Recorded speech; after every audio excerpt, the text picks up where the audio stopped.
single day, like I've always done and always will. Passing these bills on the floor, making yet another stand. Welcome to New York Now. I'm David Lombardo, host of WCNY's The Capitol Press Room. On today's program, we're going to highlight the big education issues in Albany, including a fight over state funding for public schools. And it's a fight education stakeholders probably didn't expect they'd be in with Governor Kathy Hochul, who, upon taking office as the state's chief executive in 2021, has championed the long-awaited implementation of a fully funded foundation aid formula, which is the way the bulk of state aid dollars are distributed to nearly 700 school districts in New York. And while the governor is proposing to spend more than $35 billion on public schools, yes, that's B with a billion, a new record and the highest per pupil in the country, the increase is short of what school districts around the state had been anticipating, and more than 300 districts say the planned distribution of funds would result in cuts to their state aid. The fight is far from over, though, with the Democratic majorities in both houses of the state legislature expected to secure additional funding for public schools, because that's the way the budget dance goes in Albany. But how much more state lawmakers can secure for education is an open question, as there is a lot of demand for state resources above and beyond what the governor proposed in her budget. And while negotiations over public school funding will consume a lot of the oxygen at the Capitol for the next 2 months, it's not the only education issue on the table for state lawmakers. To help make sense of this big picture, we're joined this week on the Reporter Roundtable by Caitlin Cordero, the education reporter at the Capitol for Politico New York, and Austin Jefferson, a reporter for City and State New York. Well, Caitlin, I'm hoping you can kick things off by giving us some of the highlights from the governor's education aid proposal, which, as I mentioned at the top, is a $35+ billion expenditure. Yeah, so the education aid proposal is an $825 million increase, but the part that has kind of created some contentious debates in the legislature is that 337 of the state's districts, so that's slightly more than half, are receiving $167 million in cuts to school aid. And so that's a result of her proposal to reduce the amount of districts that are on hold harmless, or some call it safe harmless, which is a policy that prevents districts from losing state funding year to year. So this was something that was not anticipated to be in the budget proposal. But on top of that, it was the Education Department requested a $1.3 billion increase, which they did not get. And the reason for the smaller number is the fact that on top of reducing hold harmless or safe harmless, the governor also is proposing to change the way the consumer price index, or the inflation value in the foundation aid formula, is calculated. So rather than it being calculated the way it normally is, which by SED's proposal, it would be, or the State Education Department's proposal, it would be a 2.4% increase inflation factor, or 3.8, sorry. It was 3.8% for the State Education Department, and the Department of Budget pushed that down to 2.4. Which is a significant decrease, and that's resulting in a $331 million decrease in foundation aid for schools. So that is the largest part of the decrease that we're seeing, and what districts and school advocates are extremely upset about. And that's kind of those are the two components that are really being talked about with her proposals for school aid right now. Well, Austin, let's talk a little bit about the reaction from education stakeholders as well as state lawmakers. For example, are we seeing just Democrats have concerns about this? Is this a Republican issue? What's sort of the pushback, if any, that the governor is getting to this education proposal? It's really across all party lines. I mean, I think the main issue lawmakers are feeling is that, why is my district getting cuts to their school districts when, other districts are getting increases, which I guess almost plays into the narrative from the Hochul administration that, we're going to see increases and decreases, like the top line numbers going up. So all in all, we're increasing aid to schools, but I think on the ground, people are seeing like, okay, we're going to get, say $9 million less to my district. Why is that happening? I mean, I believe Mount Vernon and Westchester, their seeing a slight cut in funding, and by the state's own admission, that school districts are starting to falter financially. I think there are fears that, if we're getting rid of Save Harmless on top of seeing cuts in this proposed budget, I mean, how bad can things get for some districts? Well, Caitlin, what is the impetus for this budget proposal from Governor Kathy Hochul? Because it seems to run contrary to the education aid proposals that she's advanced in her first two budgets as governor. Yeah, so that's kind of been the confusion, I think, was part of when this budget rolled out. There was a lot of confusion regarding what she's proposing, because she has been kind of a champion for education. She had these historic increases last year, but she's been saying that the increases are not sustainable. And, in talking about the budget, she's been talking about, for the districts on Long Island that are seeing cuts, saying that they have surpluses that they need to spend. And then she's also been talking about enrollment. And we know that enrollment has been on the decline in New York State for public schools over the past decade. And significantly, there was a transition during the COVID-19 pandemic where parents were putting their kids into private school or homeschooling students. So we haven't seen the enrollment trends kind of come back up from that. And so this move seems to be kind of opening debate over how do we solve for these enrollment issues in the state, and how do we move forward knowing that we can't sustain these levels of funding. Now, everyone advocates in the education world, they agree that we do need to find a solution to the foundation aid formula, which is based on, some of the components are from the 2000 census, the poverty data, which is inaccurate. So aspects of it need to be changed, but the education department is saying that needs to be done over 3 to 4 years and not over the course of 1 year, and also pulling out hold harmless in a way that, or save harmless in a way that is just, very sudden without understanding the ramifications. So not to date myself here, but this is my 13th or 14th state budget. And over that time, we've seen proposals from the governors, whether it was Cuomo or now Hochul, and the legislature, whether it was Republicans in the state Senate and Democrats in the Assembly, or now Democrats in both houses, coming over the top with their own education aid proposals. And then finally, they hammer out something that is above what the governor initially proposed. Caitlin, are you anticipating that same sort of two-step, three-step dance to play out here? Is it likely that a final budget deal is going to have a dollar amount in excess of what the governor's proposing? Yeah, so I think that, typically the governor goes lower, the legislature goes higher. So we'll see a higher number in those one House bills coming from the Assembly and the Senate. And then they typically meet somewhere in the middle. But it is going to, the issue here is that we've seen the governor deliver 2 late budgets back to back. And school superintendents need to get a vote on their budgets, and they need to put out to their voters, inform their voters on what their budget is going to look like. So if they don't have an idea of, is it going to be this higher end of the scope? Is it going to be this lower end? What is the middle ground going to look like? Are they going to still have cuts? Are we going to see any increases?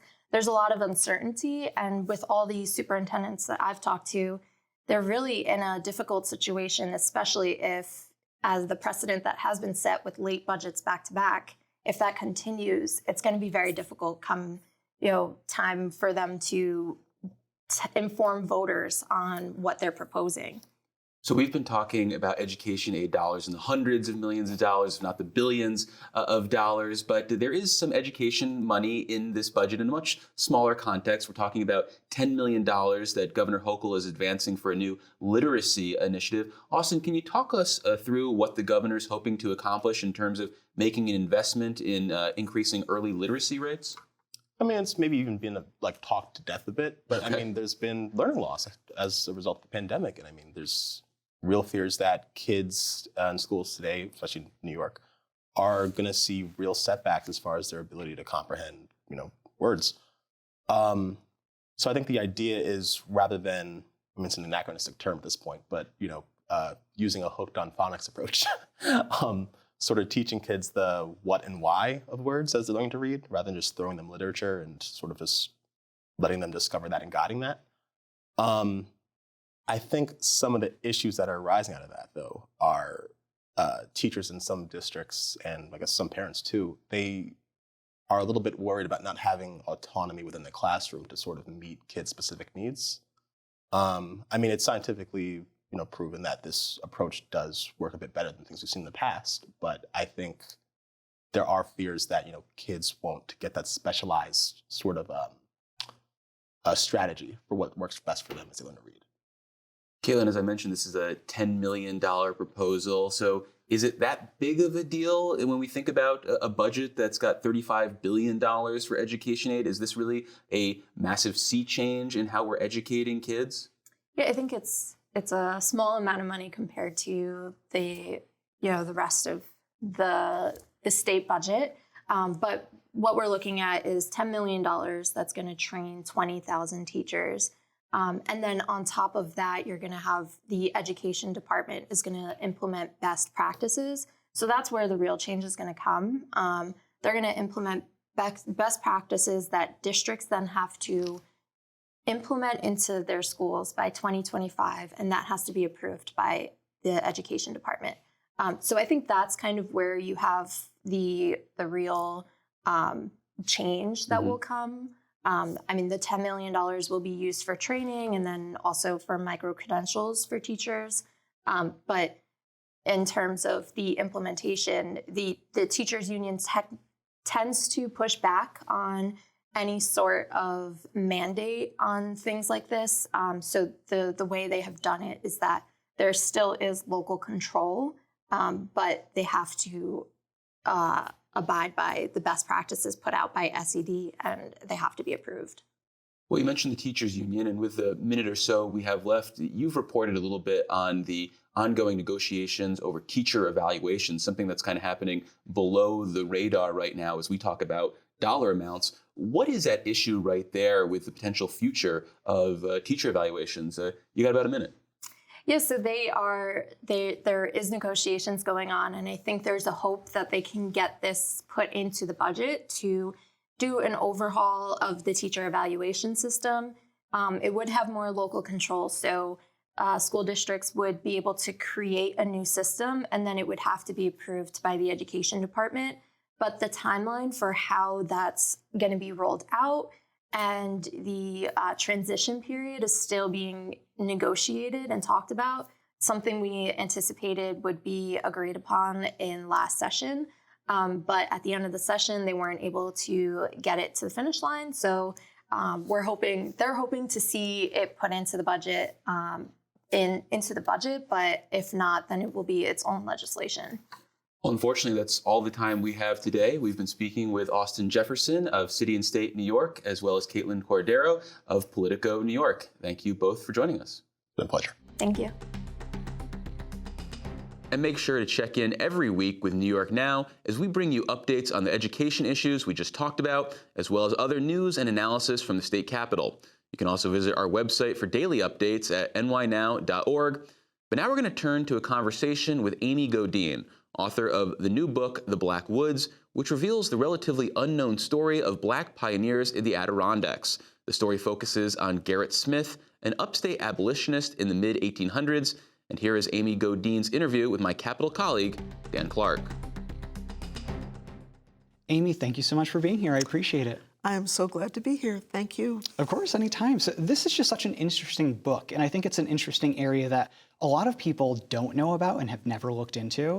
And you have 500 pages, including appendices, of just research and this story that a lot of people wouldn't know about. At the same time, this is a time in New York history that's kind of conflicted a little bit, where you have this movement of Black people being donated this land to go into the Adirondacks, but you also have pro-slavery interests in New York. This was the 1840s, 50s, around that time.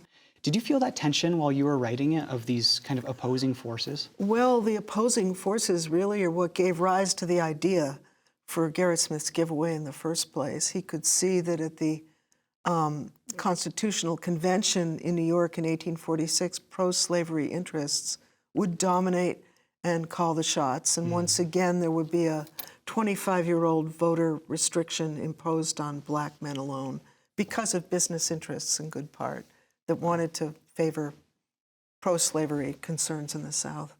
It's such an interesting part of the story because when I was reading the preface of the book, that didn't pop out immediately, but when it did come there in the book, I thought that was so interesting. And that's just a small part of this very larger story that you've written. And I want you to describe in your own words what you see what this book is about. Oh, it's about Garrett Smith himself, who gave the land away, 120,000 acres to 3,000 black New Yorkers in 1846 and 7.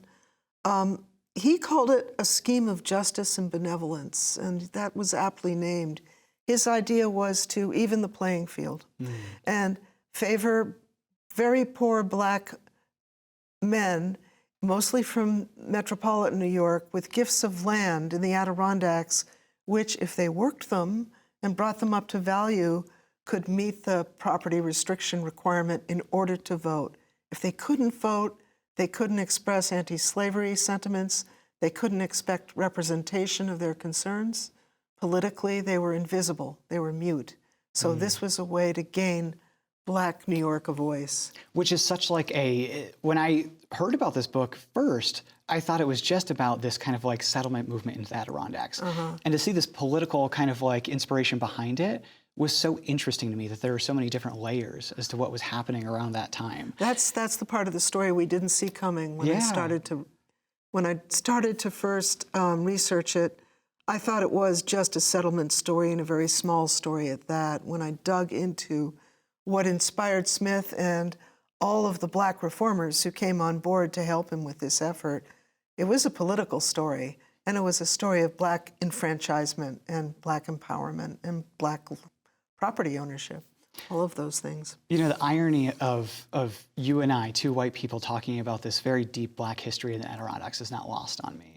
How did you balance that while you were writing the book about this black history? You know, how did you approach that? I assured myself that history changes every minute, and even before my book went to the press, I was learning things I wished I had included. Whatever I write will be superseded very quickly by other voices bringing their own singular perspectives to this, and that's going to include many more black voices that have taken this up before, and I'm excited for that displacement. I hope it doesn't happen in a year. I hope I get 10 or more out of my book, but I can see this coming, absolutely. Yeah, I welcome it. Yeah, to be honest with you, your book is kind of one of the first of its kind. And it's exciting for me to think that you're right, that this will inspire more and more research into this, and we can find out more and more about this rich history in the Adirondacks that we just don't know all that much about. But you write in the preface of the book that the research was going to be quite a hurdle to overcome because that being so long ago, there isn't a lot of tangible evidence. There's nothing. Yeah, exactly. There's Zippo. So how did you start? You go to paper. I mean, you look on the ground. There's no material culture left on the ground. There are no cabins. There are no barns. There are hardly walls. You can maybe see some sinkholes, which may or may not have belonged to the grantees, because most of the grantees who came, and not many didn't settle on the land they were given. Like all Adirondackers who go up there and look at land, they move to better land as soon as they can find it. So they did that too. So I went to the archival records and to Smith's correspondence, which was enormous, and to tax records, legal documents, poll lists, school records, military pension files, a huge source of information, tax rolls down in New York State archives that described relations between black and white neighbors, and that was a world of information. One thing that I had a question about is the eligibility that we were talking about before we started recording. So as we've talked about during this interview, Garrett Smith donated this land to 3,000 black New Yorkers to possibly come settle. How were they chosen? Because there must have been more than 3,000 people. Well, yeah, you bet. He had a huge network in the black reform activist community in New York, mostly in cities, and among white abolitionists too. And he picked 13 reformers, white and black, most of them black, to help him pick eligible grantees. He had strict rules of eligibility, which they shared, and they were evident poverty, landlessness, physical fitness. To do this, they had to be between 20 and 60, good character, and temperance abiding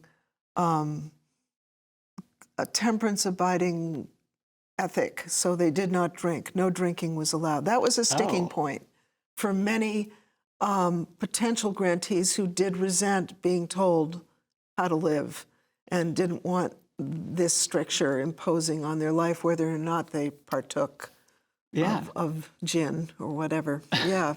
Well, you write about how, I don't know about most, but a lot of the grantees didn't actually come up to the Adirondacks and settle. They hardly had the any land, did. Exactly. They had the land deed, but they never actually went up. Why was that? Was it because of rules and eligibility like that, or?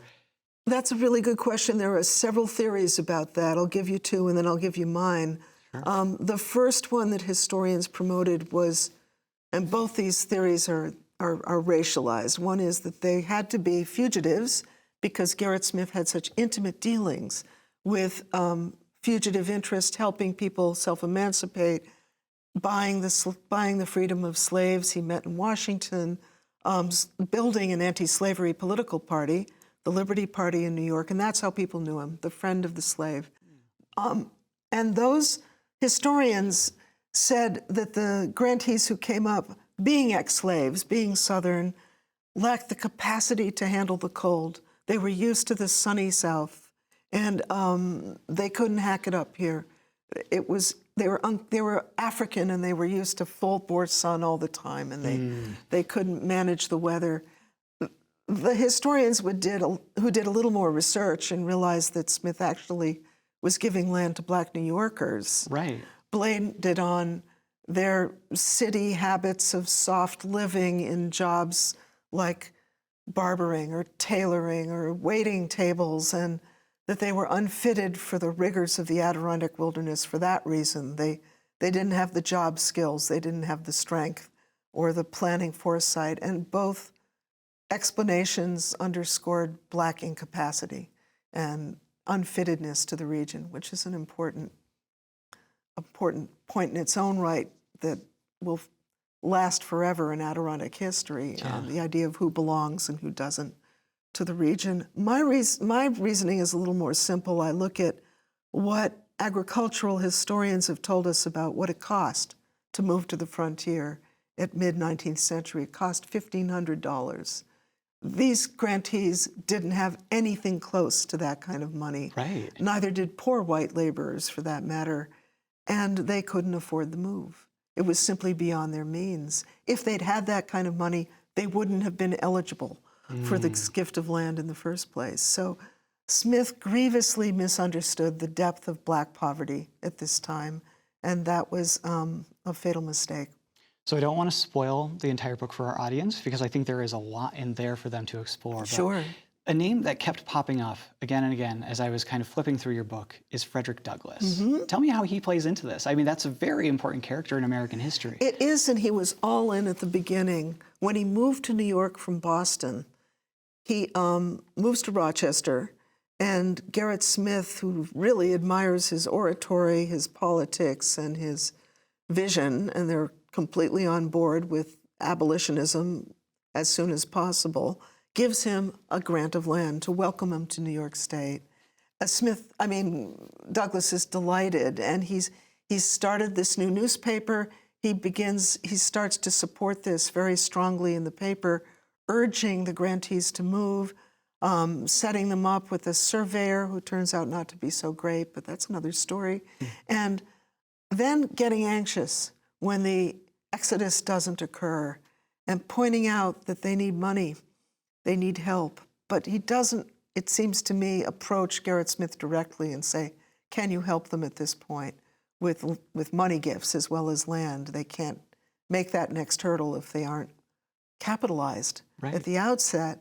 And by a few years in, he's disavowed Black farming completely and says in a letter, for whatever reason, Black city people are just not interested in farming. And so I don't support a full bore farming effort of any kind. So he backs away, which is the last thing the grantees on the frontier, I'm sure, want to read in their favorite newspaper, is their best champion sort of cutting them off. It's such an interesting story, and I love it even more because it's part of our state's history. Me too. Exactly. Yeah. I love New York. Amy Godine, author of The Black Woods from Cornell University Press. Thank you so much. Thank you. And that was my Capitol colleague, Dan Clark, speaking with Amy Godine, author of The Black Woods, Pursuing Racial Justice on the Adirondack Frontier. Well, that about does it for us here at New York Now this week. If you missed any of today's program, want to revisit past episodes, or explore our web extras, check out our website. Again, that's nynow.org. I'm David Lombardo. From all of us at WMHT, thanks for watching this week's edition of New York Now.